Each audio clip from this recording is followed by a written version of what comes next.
Sementara itu Iran mengancam akan terus memperkaya uranium mereka hingga tembus 90% atau level minimal senjata nuklir. Hal itu disampaikan Ketua Komisi Kebijakan Luar Negeri dan Keamanan Nasional Parlemen Iran, Ibrahim Rezai, melalui akun Twitter miliknya atau X miliknya. Ia mengatakan salah satu opsi Iran jika terjadi serangan lain adalah pengayaan uranium hingga 90%. Kami akan meninjaunya di parlemen. Cuitan ini merupakan ancaman Iran di tengah tekanan Amerika Serikat yang terus-menerus datang.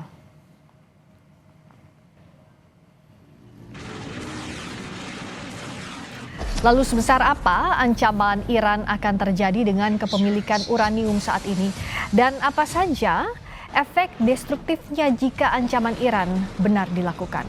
Untuk membahasnya, kita sudah bergabung dengan dua narasumber, ada Tia Mariatul Kiptiah, selaku dosen HI University, dan juga Zaki Suud, Guru Besar Teknik Nuklir dari Institut Teknologi Bandung, ITB. Selamat malam Pak Zaki, Mbak Tia. Selamat malam, Mbak Friska. Terima kasih sudah hadir. Saya ke Pak Zaki dulu. Kalau Iran tadi menyebut akan memperkaya uraniumnya hingga tingkat kemurnian 90% sebagai ambang minimal dikonversi menjadi hulu ledak nuklir yang fungsional. Dengan kondisi saat ini kan ada 60% ya Pak Zaki ya yang sudah diproduksi oleh Iran. Sebenarnya dari 60% ke 90% itu breakout time-nya sebagai gambaran sederhananya berapa lama jika itu terjadi Pak Zaki? Ya, ini mungkin tergantung kepada kondisi instalasi yang ada di Iran ya. Tapi kondisi paling cepat mungkin prediksi dari pakar dari MIT mengatakan itu bisa dalam beberapa bulan saja gitu. Hanya beberapa bulan saja itu waktu yang minimal ya untuk mengkonversi Ya, itu menjadi senjata nuklir. dengan asumsi peralatan yang selama ini mereka miliki itu masih berfungsi dengan baik begitu. Sebenarnya seberapa besar sih Pak kalau kita bisa membaca ancaman ini dilakukan oleh Iran? Apakah memang Iran punya kapasitas itu sejauh ini Pak Zaki? Kalau untuk memperkaya, saya rasa ya, karena dia kan selama ini punya banyak sekali sistem pengayaan. Cuman kan beberapa mungkin sudah dibom oleh Amerika. Nah, seberapa jauh itu Oke. itu yang akan menjadi penentu ya. Apalagi Mbak Tia, kita tahu kan Iran bahkan sejak tahun lalu itu sudah mempertimbangkan untuk keluar dari perjanjian non-proliferasi senjata nuklir atau Nuclear Non-Proliferation Treaty (NPT). Apakah artinya dengan gertakan yang disampaikan Iran ini kemungkinan besar bisa dilakukan dalam waktu dekat? Ya, Iran keluar dari NPT kan ada sebabnya, Mbak. Jadi dia memang melakukan decision itu atau keputusan tersebut memang reasonnya karena mengalami tekanan yang terus-menerus. Belum lagi sanksi ekonomi Amerika Serikat itu juga turut memperparah kondisi perekonomian Iran. Jadi mau tidak mau dia harus melakukan beberapa strategi. Salah satunya adalah gertakan-gertakan tadi. Misalnya ada keinginan untuk keluar dari NPT, kemudian dia juga sekarang melakukan gertakan baru ya, dia akan terus memperkaya uraniumnya dengan harapan bahwa Amerika Serikat berhenti mempressure atau menekan Iran karena secara international law, secara IAEA atau International Atom Agency, Iran tidak terbukti dalam proses membuat senjata nuklir. Jadi kita memang di sini harus membedakan antara dia membuat nuklir untuk energi, untuk prosperity, untuk damai, untuk kesejahteraan masyarakatnya dengan membuat senjata nuklir. Saya tidak yakin gertakan tersebut akan direalisasikan sebagaimana yang dikatakan oleh Galibaf. Jadi Galibaf itu mengatakan tersebut karena tidak selesai-selesai. Ya. Ada saja apa yang dilakukan oleh Trump ini yang membuat round 3 ini juga tidak juga terrealisasi. Sementara kondisi ekonomi Iran juga terus memburuk, Mbak Friska. Jadi dia harus melakukan strategi-strategi tekanan balik sama seperti yang dilakukan Amerika Serikat, ada double ada pengawasan Hormuz begitu ya. Ya. Kemudian ada penyerangan terhadap kapal Iran, kemudian melakukan penolakan atau rejection terhadap proposal 14 poin Iran. Itu kan pressure maka Iran harus menjawabnya dengan pressure lagi, yaitu apa? Ya udah, kita terus adakan pengayaan uranium yang lebih besar lagi sampai mendekati minimal senjata nuklir. Tapi saya tidak yakin, karena saya tahu betul tentang ideologi Iran, tentang sistem politik Iran, itu tidak mungkin dilakukan. Dan saya pikir ini hanya gertakan, tapi gertakan ini juga tidak bisa dianggap sepele. Orang bisa melakukan apapun ketika sudah dalam kondisi terpojok, Mbak Friska. Nah, apalagi dengan kondisinya pressure ini terus dilakukan ya Mbak Tia, kita tahu kan dari beberapa round perundingan, itu yang jadi ganjalan pasti soal uranium, begitu ya Mbak Ya. Tia ya? Jadi ini adalah satu-satunya jalan bagi Iran, ya mereka ingin keluar dari pressure ini, bisa dibaca demikian ya Mbak Tia? Iya iya, dia ingin menghentikan pressure Amerika Serikat ini. Karena kan Amerika Serikat ini mempressure tidak sendirian, dia juga ada bisikan dari eksternal, eksternal itu adalah Israel. Ini adalah pola ketakutan Israel yang sangat amat takut dengan pengayaan uranium Iran sampai membuat senjata nuklir. Kalau Iran sampai punya, itu bahaya sekali. Berarti Iran di kawasan paling kuat, tidak ada yang punya selain Israel dan Iran kalau begitu, ya kan? Ya. Sekarang kan hanya Israel yang punya.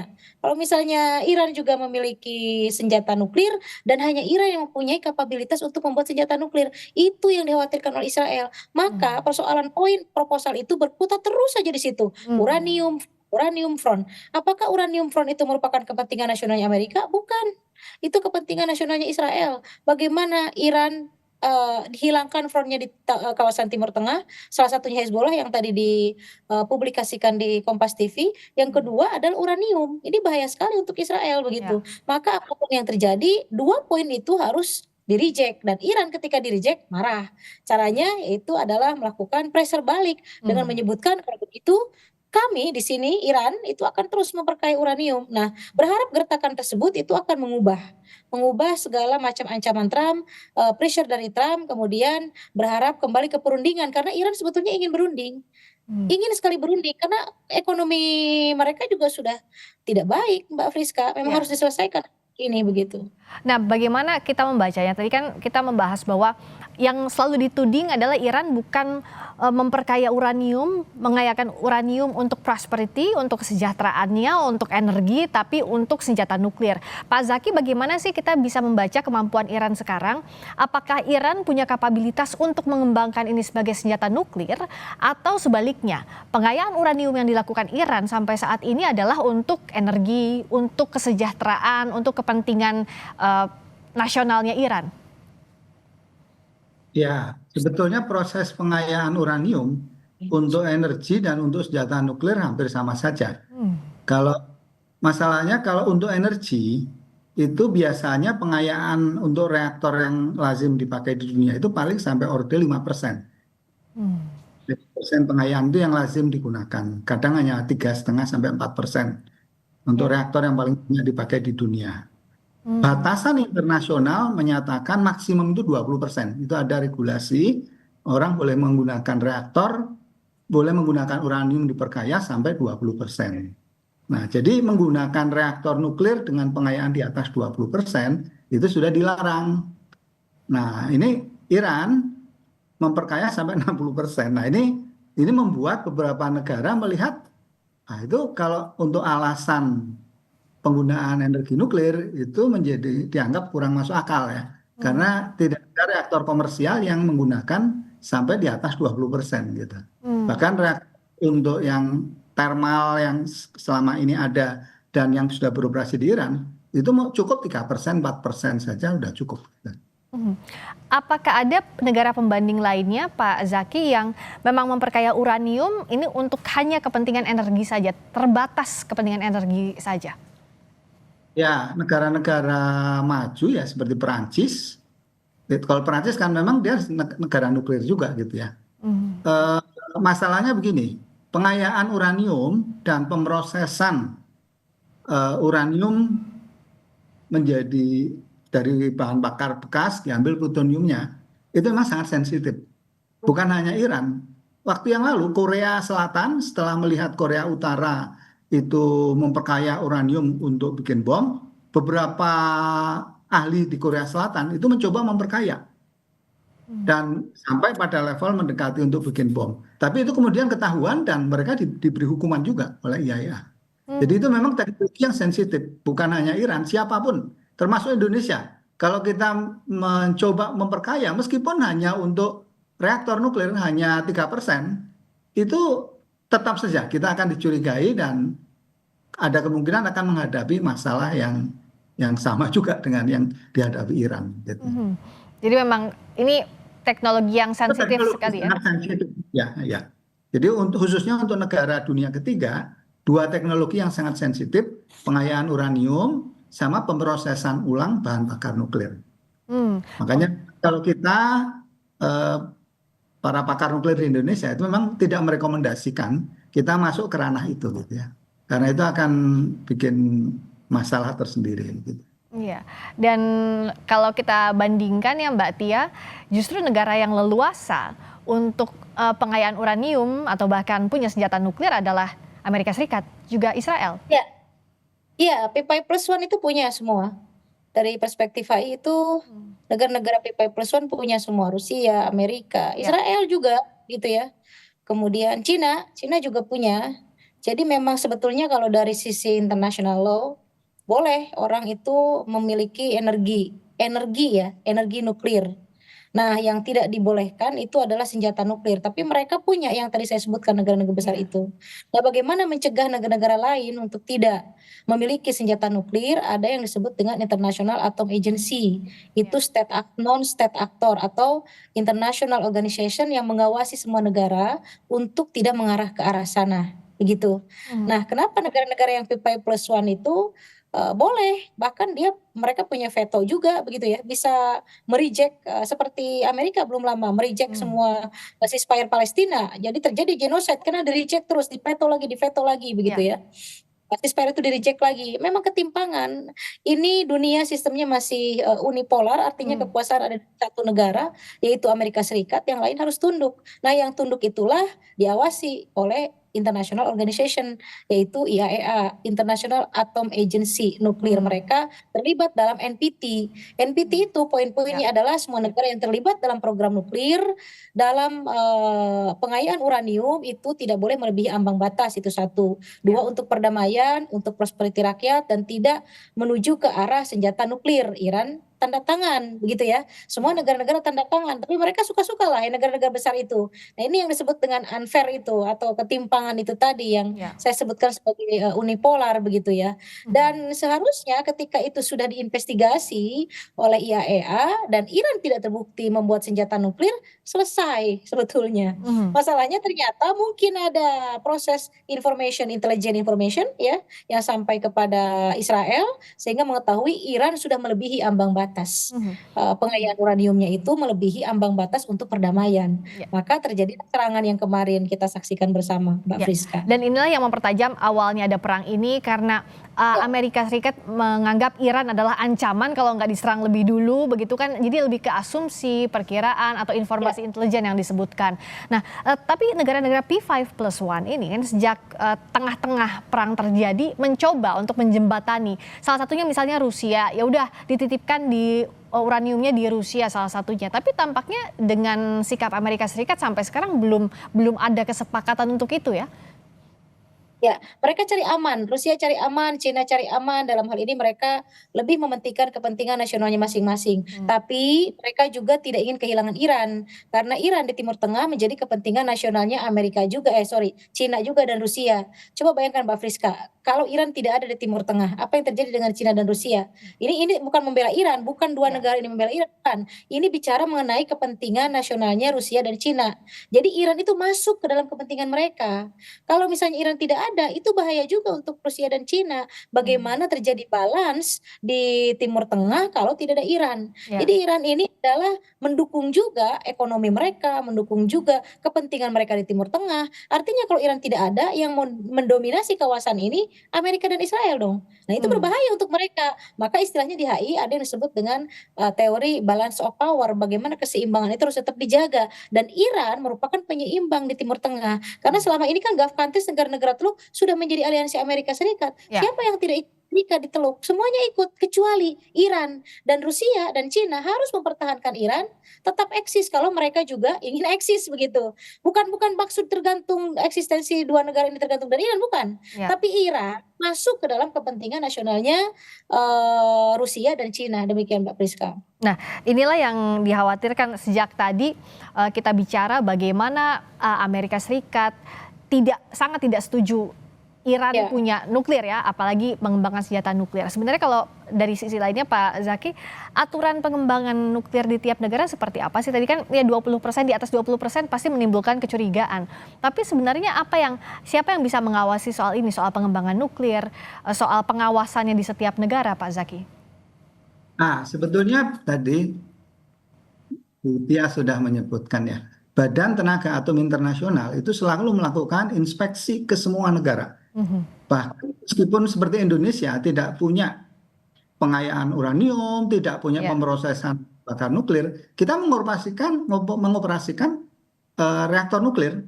Itu setiap tahun ada inspeksi dan mereka memeriksa itu bahan bakar uraniumnya berapa gram. Even 0, berapa gram bergeser itu jadi masalah. Ya. Dan Badan Energi Atom Internasional ini apalagi sudah sejak tahun 57 ya Pak Zaki ya di Vienna, di Wina. Nah sebenarnya sejauh ini siapa sih yang punya dari Badan Atom Internasional ini, memang apa sih yang jadi kekhawatiran kalau negara berkembang, negara dunia ketiga ini punya nuklir di luar P5+1 tadi Pak Zaki dalam perkembangannya? Mungkin barangkali bisa saya berikan gambaran begini. Senjata nuklir itu kekuatannya luar biasa.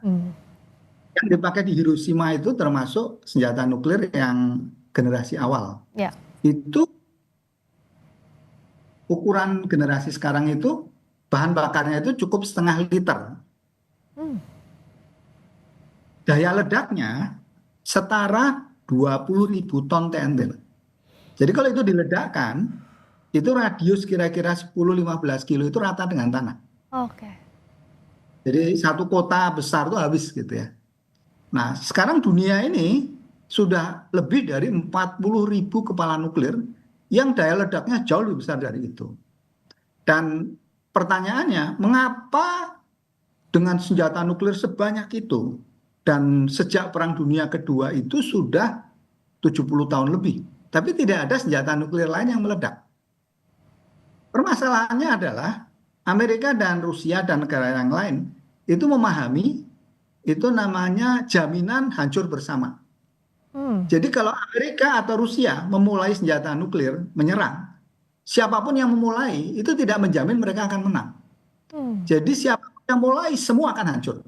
Bahkan dunia akan hancur. Sekali senjata nuklir itu diledakkan dan memicu perang nuklir, itu praktis dunia akan hancur. Nah, itulah yang sebetulnya agak dikhawatirkan oleh banyak tokoh di dunia.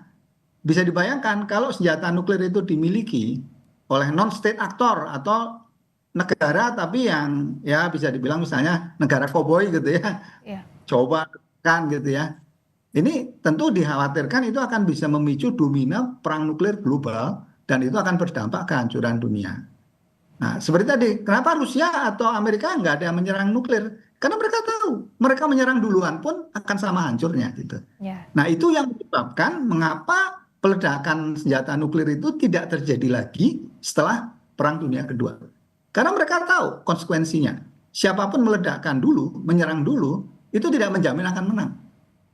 Nah, tentu kalau misalnya sekelas Amerika atau Rusia mau menyerang, tentu mereka berpikir betul. Itu artinya menyerang itu juga berarti menghancurkan negaranya sendiri. Nah, yang dikhawatirkan kalau misalnya negara-negara kecil gitu ya, yang pemimpinnya diktator, kemudian tanpa berpikir panjang punya senjata nuklir, itu bisa menjadi pemicu awal yang kemudian memicu perang nuklir global gitu ya. Nah, itu barangkali alasannya ya, terlepas alasan itu tepat atau tidak, tapi itu yang menjadi alasan selama ini mengapa orang sangat ketat mengawasi penyebaran senjata nuklir itu. Ya, itulah kenapa jangan sampai ada negara yang menyerang duluan atau menyalahgunakan pengayaan uranium dalam hal nuklir. Nah, tapi dalam perkembangannya saat ini, Mbak Tia, siapa yang bisa jadi jembatan sebenarnya agar bicara soal perundingan tidak bolak-balik deadlock dalam soal uranium, pengayaan uranium. Lalu juga apakah pertemuan Amerika Serikat dan Tiongkok meskipun memang itu heavy-nya lebih ke ekonomi, tapi bisa jadi pintu masuk setidaknya agar tidak ada bottleneck dalam proses perundingan ini. Kita akan bahas usai di Sapa Indonesia Malam saat lagi.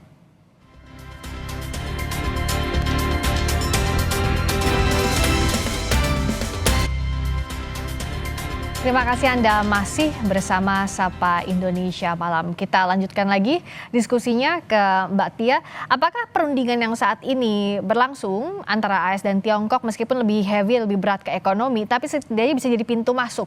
Karena kan masih jadi bottleneck soal pembahasan pengayaan uranium ini. Ya, harapan kita tinggal Cina, Mbak Friska. Karena kan sudah 2 kali perundingan dan itu failed ya. Iran datang tapi tidak ikut, malah pulang. Amerika datang, kondisi di Islamabad sudah kosong.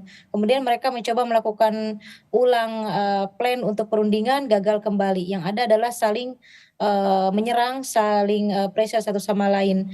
Dan ketika Arachi melakukan kunjungan ke Cina, sebetulnya disitulah kita ada harapan bahwa akan terjadi round 3, perundingan round 3. Dan ditambah lagi ternyata Xi juga menginvite atau mengundang Trump untuk berdiskusi bersama. Walaupun poin-poin nanti di meeting itu tidak melulu tentang Iran, Mbak Friska. Ada juga beberapa perundingan yang berkaitan dengan misalnya kerjasama ekonomi Cina dengan Amerika Serikat, ekspor Cina ke Amerika Serikat. Karena secara barang atau retail yang diekspor dari Cina ke Amerika itu cukup tinggi. Belum lagi tarif kan, belum lama mereka juga ada clash antara Amerika dengan Cina mengenai tarif. Itu juga akan masuk saya pikir ke dalam perundingan. Kemudian akan juga dibahas mengenai perusahaan-perusahaan Cina yang membeli minyak dari Iran, itu bagaimana solusinya, dan perundingan Iran dan Amerika Serikat itu hanya menjadi salah satu poin. Tapi mudah-mudahan Mbak Friska, salah satu poin tersebut mengarah kepada perdamaian.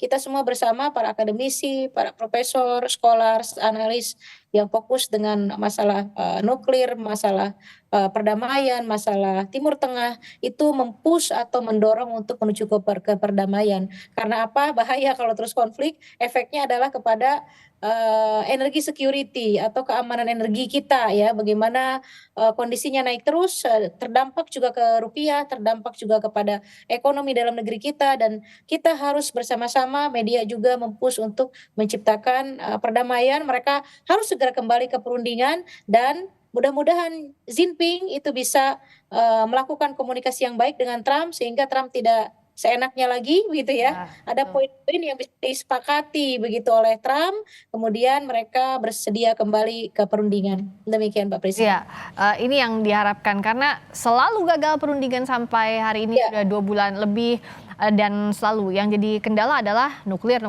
soal pengayaan uranium. Nah, saya kembali soal uranium ini, saya ke Pak Zaki. Sebenarnya bagaimana kita membaca kekuatan Iran dari sisi fasilitas di Natanz atau di Fordow? Kemampuan mereka seperti apa sih Pak dengan fasilitas di Natanz dan Fordow yang dimiliki Iran? Ya, simpel saja Mbak. Kalau mereka sudah bisa memperkaya uranium sampai 60% sebanyak 400 kilo, itu kan pakar mengatakan kalau itu diteruskan sampai 93%, itu bisa jadi kira-kira 10-12 bom atom gitu ya. Jadi itu memang kemampuan, ya tidak banyak negara yang mempunyai kemampuan seperti itu. Artinya memang itu kemampuan memperkayanya udah luar biasa, bisa sampai level itu ya. Karena kalau orang memperkaya mungkin hanya 3% untuk reaktor gitu, mungkin itu lebih mudah. Tapi kalau udah sampai 60% itu sudah sangat tinggi ya. Bahkan mungkin itu pun sudah bisa dipakai untuk bikin bom atom kelas rendah gitu. Ya, kalau sebenarnya dari sisi sains Pak, sebenarnya untuk jejak pengolahan uranium jadi senjata nuklir ini apakah bisa disembunyikan sepenuhnya dari pantauan satelit ataupun sensor dari IAEA, atau pasti bisa ada cara mendeteksinya secara teknis? Ya, secara teoritis banyak teknik untuk mendeteksi. Tapi kalau dia ditaruh di dalam tanah sekian ratus meter ya nggak akan bisa. Tetap sulit juga terdeteksi ya Pak ya? Iya. Itulah kenapa makanya selalu dari negara-negara ya terutama Amerika Serikat mengkhawatirkan ini begitu bahwa Iran akan mengembangkan punya fasilitas nuklir yang tidak terdeteksi. Sebenarnya tekanan maksimum itu tidak hanya untuk Iran ya Mbak Tia, siapa juga yang bisa menekan atau ngerem lah Amerika Serikat dan Israel agar perdebatan soal nuklir ini tidak dijadikan alasan untuk memperpanjang perang dengan alasan apapun, padahal tujuannya adalah Hormuz. Ya, sebetulnya begini Mbak Priska, kalau dari perspektif HI ya, kalau negara yang sudah masuk NPT harusnya itu sudah selesai karena mereka menandatangani agreement di mana mereka tidak melakukan energi nuklirnya selain di luar damai, selain di luar tujuan damai atau sampai membuat hulu ledak nuklir. Nah, di NPT itu kan jelas gitu ya, non proliferasi treaty. Negara-negara yang sudah menandatangani itu harusnya sudah aman harusnya ya. Kita juga termasuk begitu, kita ada batan ya tapi terus tuh diawasi begitu ya. Kemudian yang kedua adalah IAEA itu tadi, International Atomic Agency, itu juga terus-terusan mengawasi dan ketika melakukan investigasi dengan Iran, tidak ada indikasi ke arah pembuatan senjata nuklir. Makanya pada masa Barack Obama itu mereka sepakat Amerika dengan Iran melakukan satu perjanjian yang disebut dengan JCPOA. Isi perjanjian itu adalah Iran akan taat, akan patuh, akan welcome terhadap investigasi IAEA, kemudian tidak akan membuat senjata nuklir, pengayaan uranium adalah full untuk tujuan damai dan prosperity rakyat begitu ya. Karena memang sanksi Amerika Serikat tetap berjalan kan. Jadi memang pada masa Obama ini kenapa Amerika welcome? Karena memang terbukti tidak membuat senjata nuklir, melakukan pengayaan uranium iya, tapi untuk prosperity. Nah, kenapa sampai di ambang batas melebihi bahkan ya untuk damai? Karena tekanan tinggi dari Israel itu tadi. Jadi di kawasan itu kan mereka berhadapan Israel dengan Iran ini. Jadi kalau misalnya istilahnya apa ya Mbak untuk menakut-nakuti itu, jadi supaya kondisi keamanan negara Iran itu tetap terjaga begitu. Karena kan Israel ini melihat Iran itu adalah sandungan untuk seperti dia begitu. Iran melihat Israel itu adalah ancaman juga untuk negaranya, sehingga terus melakukan pengayaan uranium begitu. Tapi itu tadi saya tidak yakin Iran akan sampai kepada membuat hulu ledak. Tidak yakin karena saya persis tahu ideologi Syiah itu kalau taatnya itu seperti apa. Makanya rezim susah ditumbangkan ya. Karena buat mereka seorang ayatollah itu memang harus betul-betul ditaati termasuk juga syariat-syariat di dalamnya. Beda dengan kita, dengan Sunni ya insya Allahnya itu berbeda dengan ideologinya mereka begitu. Maka saya sampai hari ini tidak yakin kalau sampai membuat senjata nuklir karena mereka taatnya itu tadi Mbak. Jadi mematuhi pasti apa perjanjian yang ditandatangani begitu ya dan diperintahkan oleh pemimpin tertingginya ya. Iya. Kita akan sama-sama tentu yang diharapkan tidak sampai berkembang dan tidak terus-terusan deadlock soal ini karena bagaimanapun juga yang jadi ikut merasakan rugi adalah semakin banyak lagi tidak hanya di kawasan tapi juga negara-negara termasuk kita yang terimplikasi secara ekonomi. Tapi yang jelas ini harus segera dituntaskan. Kita dorong terus untuk ke sana untuk perdamaian di perang Iran antara Iran dan juga Amerika Serikat ini. Terima kasih untuk perspektifnya malam hari ini Mbak Tia Mariatul Kiptiah selaku dosen HI Binus University, juga Pak Zaki Suud, guru besar teknik nuklir dari Institut Teknologi Bandung. Terima kasih, selamat malam.